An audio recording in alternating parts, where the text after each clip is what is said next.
जिस महाआत्मा का आज 17वां जन्मदिन है, उन्होंने 70 में से 62 साल जीवन के यहां पर सेवा में समर्पण किया। ये जो सेवा का संकल्प है, यानी कि जो सेवा का वृक्ष है, इसमें 62 इयर्स का लगन, आत्मा से और सच्ची सेवा से, मैं कहूंगा कि ये आज का जो दिन है, ये जो क्षण है, ये सेवा का एक महा उत्सव है। साध्वी जी ने ना केवल हिंदी सीखी है, उन्होंने हमारी भावनाओं को और दिव्यता को, भव्यता को भी अपने एकदम अंदर समाया है। जिस प्रकार से उन्होंने अपने विचार प्रकट किए, ऐसा लग रहा था जैसे कोई देवी हम सबको दिव्यता से जोड़ रही हो। ऐसे चमत्कार देवभूमि, तप भूमि, सैन्य भूमि, कर्म भूमि में ही हो सकते हैं। आज यहां आकर हरेक जो आत्मा इस परिवार में इकट्ठी है, हम सब मिलकर तहे दिल से, आत्मा से, भव्यता और दिव्यता से भरपूर स्वामी चिदानंद सरस्वती जी को 17वें वर्ष की अत्यंत प्रसन्नता और आनंद की अनुभूति से उनको हार्दिक बधाई देते हैं। ये जो यशस्वी, तेजस्वी, लंबी उम्र प्रभु इनको दे, स्वस्थ मंगलमय जीवन की कामना करते हैं, क्योंकि हर वक्त ये सेवा प्राकृतिक मां गंगा की ही सोच विचार करते हैं। मैं जब इनको पहली बार मिला तो ऐसा अनुभव हुआ कि जो अपनी बाल अवस्था में 8 साल की उम्र में यहां आ गए और उसके बाद में अपने आप को संपूर्ण तरीके से समर्पण कर दिया, हर भारतीय के लिए, हर पूरे समाज के लिए, पूरे राष्ट्र के लिए और पूरी प्रकृति के लिए। ये जो आदेश होता है ना, राष्ट्र के लिए, समाज के लिए, मानवता के लिए, हर भारतीय के लिए, दूसरों के लिए, गुरु नानक देव जी ने जो कहा कि सब कुछ तेरा, मेरा मुझ में कुछ नहीं, सब कुछ तेरा, जो ऐसी शख्सियत, जो ऐसी आत्मा जो दूसरों के लिए कार्य करती हैं, वो प्रभु का आदेश का एक मार्गदर्शन हमको दिखाती है। देखिए, ना केवल अपने जन्मदिन, लेकिन पूरे हफ्ते को, अपने पूरे जीवन को एक सेवा सप्ताह और सेवा जीवन के रूप में मनाने का जो इनके दिल में इच्छा है, जो प्लान है, जो तजवीज है, उससे ऐसा लगता है कि हमारे बीच में प्रभु के भेजे हुए जो दूत हैं, वो इसी प्रकार प्रभु के रूप में आकर हम सब की प्रभु की सेवा करते हैं। स्वामी जी ने खूब कहा, एक सैनिक और संत में कोई फर्क नहीं होता है। मैं तो कहूंगा एक सैनिक, संत, सेवक और सिख में कोई फर्क नहीं होता है। गुरु गोविंद सिंह जी का जो रूप था ना, वो एक संत, सिपाही और स्कॉलर का रूप था। मैं तो पूरा जीवन इसी विश्वास के साथ जिया है कि हम सबको एक सैनिक, संत और स्कॉलर, विद्वान होना चाहिए, तभी आप सेवा कर सकते हैं मानवता की। कितनी पवित्र होगी वो भूमि जहां देवताओं ने वास किया, जिसको हम सब मिलकर देवभूमि, वीर भूमि, तप भूमि, संतों की भूमि, सैनिकों की भूमि, ज्ञान भूमि और कर्म भूमि के रूप में देखते हैं। जिस प्रकार स्वामी जी ने कहा, हर परिवार से एक सैनिक है उत्तराखंड में। 17.58% of Indian armed forces come from Uttarakhand. हर एक परिवार, हर एक घर से एक सैनिक है। आप जैसे ऋषि मुनियों, ज्ञानी संतों के मार्गदर्शन में भारत अवश्य ही विश्व गुरु बनेगा और भारत सदा ही एक विश्व गुरु रहा है।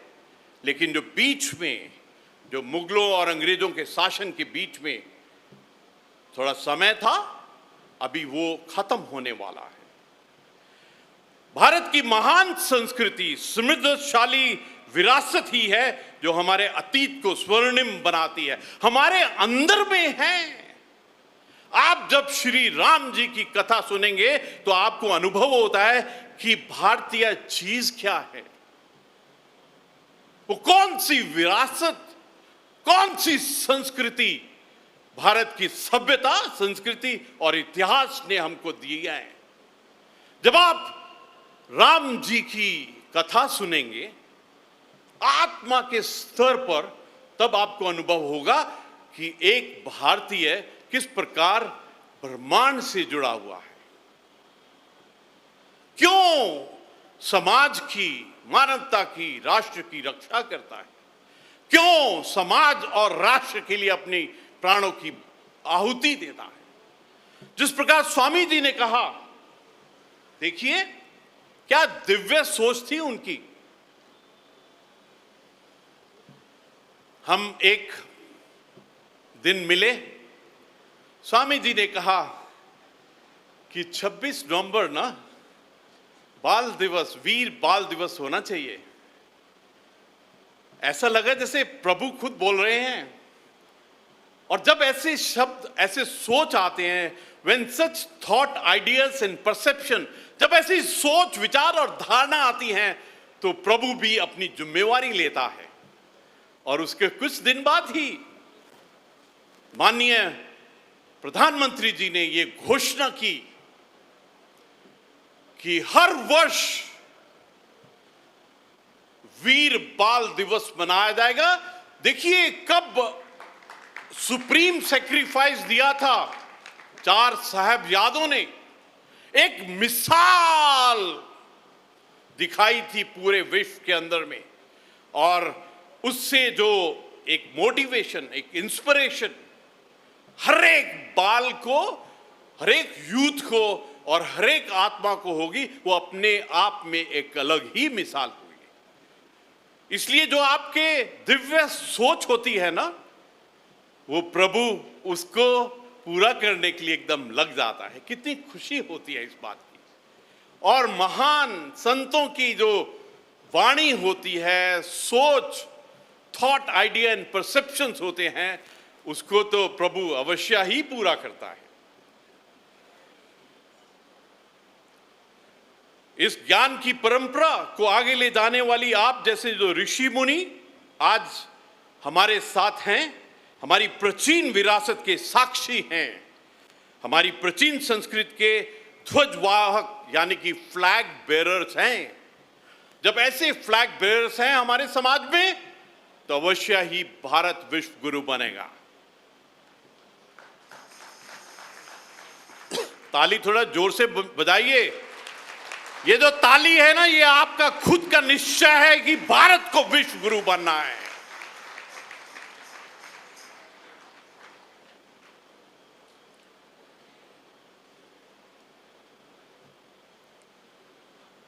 आप जितनी भी आत्मा यहां पर हैं,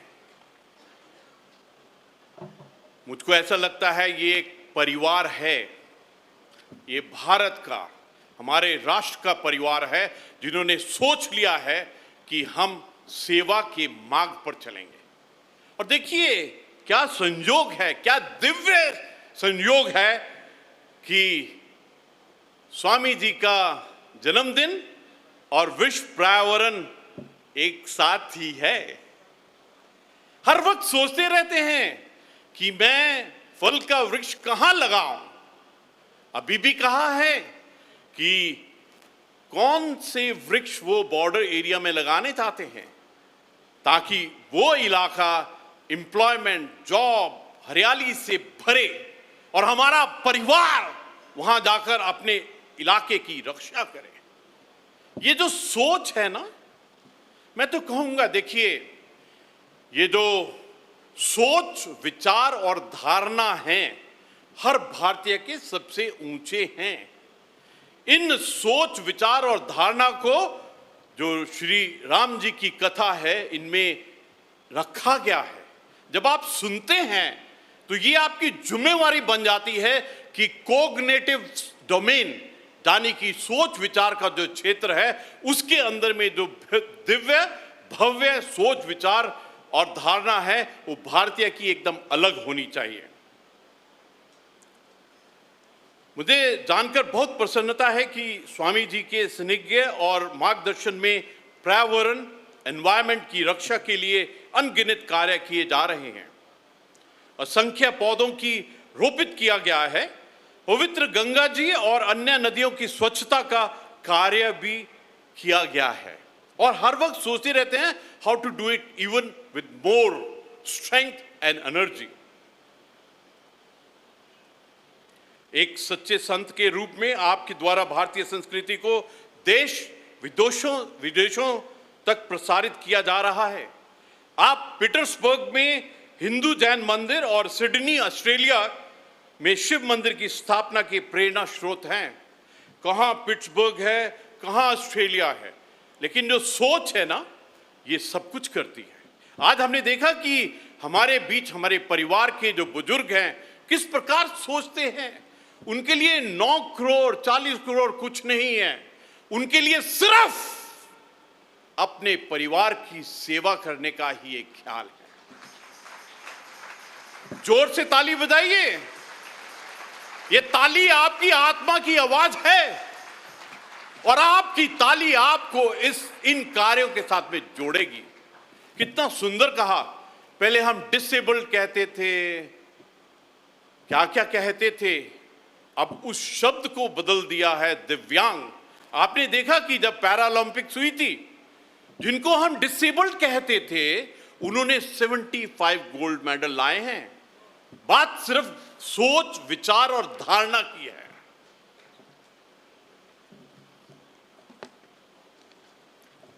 मैंने पहले सोचा था 10 मिनट लूंगा, सरदार हूं, अभी 12 मिनट में चल रहा हूं तो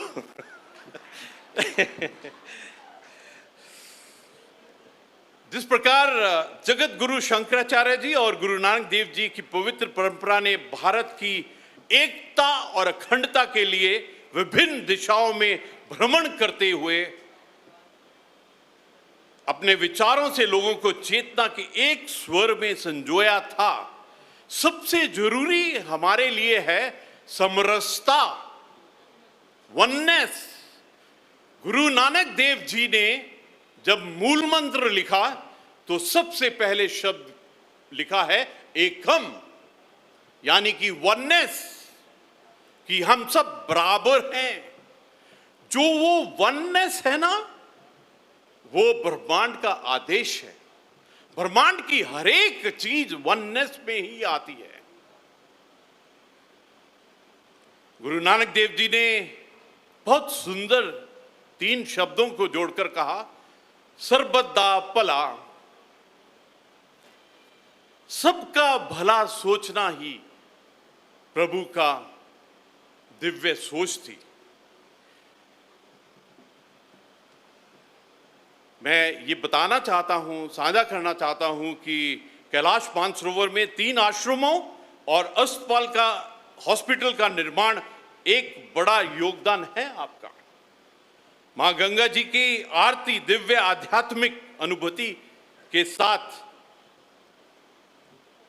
जब ये यहां पर गंगा जी की आरती होती है तो हमारी सांस्कृतिक चेतना के विस्तार के साथ साथ हमारे राष्ट्र और समाज के जागरण का कार्य भी करती है। आपके जन्मदिन के इस पवित्र अवसर पर प्राचीन ऋषि मुनियों की तरह ही हजारों वर्षों तक भारत माता की सेवा की कामना करता हूं। आपके द्वारा इस पवित्र उत्सव का सहभागी बनाया गया, इस हेतु साधुवाद देता हूं। मैं यहां उपस्थित सभी महानुभावों को हार्दिक शुभकामनाएं देता हूं। आज मुझे बहुत खुशी है कि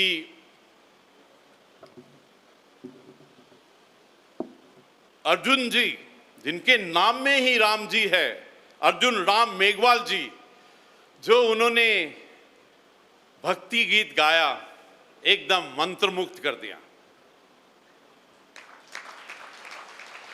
जो उनके शब्द थे, जो उनका उच्चारण था, और जिस प्रकार अपना एकदम कदम पाए की तरफ ले रहे थे, अपने आप में बहुत गर्व फील हुआ।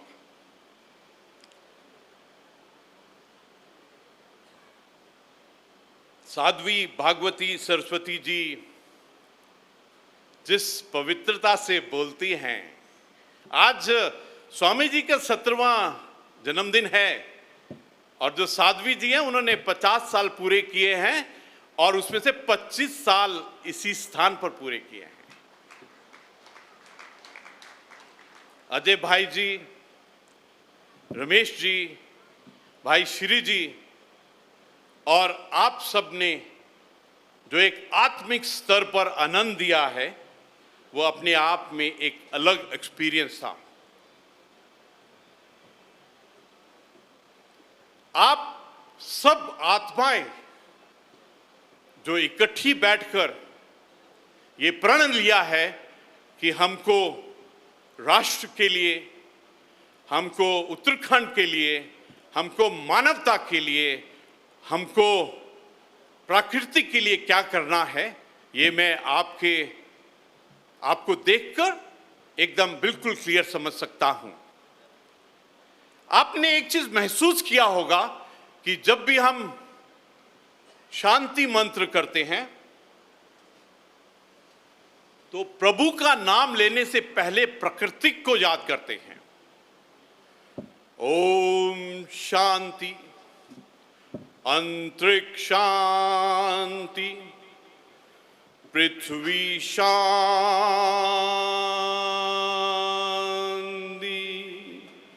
रोपा शांति,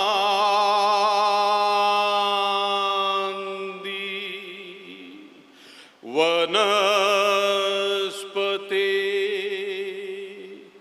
शांति।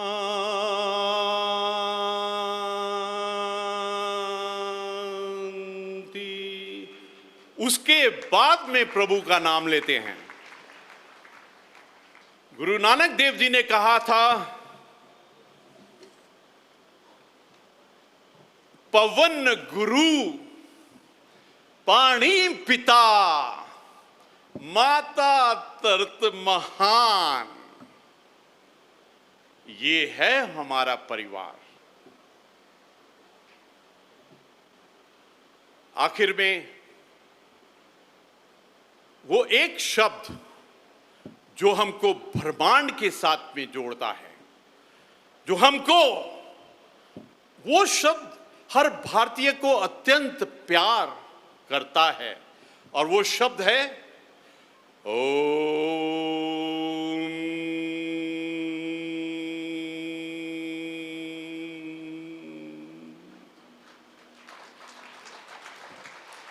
और दो शब्द, जिन दो शब्दों ने हमको 1000 साल के बाद में आजादी दी, वो दो शब्द जो हम सबको एक सूत्र में जोड़ते हैं, जो हम सबको अपने सब डिफरेंसेस से निकालकर एक भारतीय बनाते हैं, और वो दो शब्द हैं जय हिंद।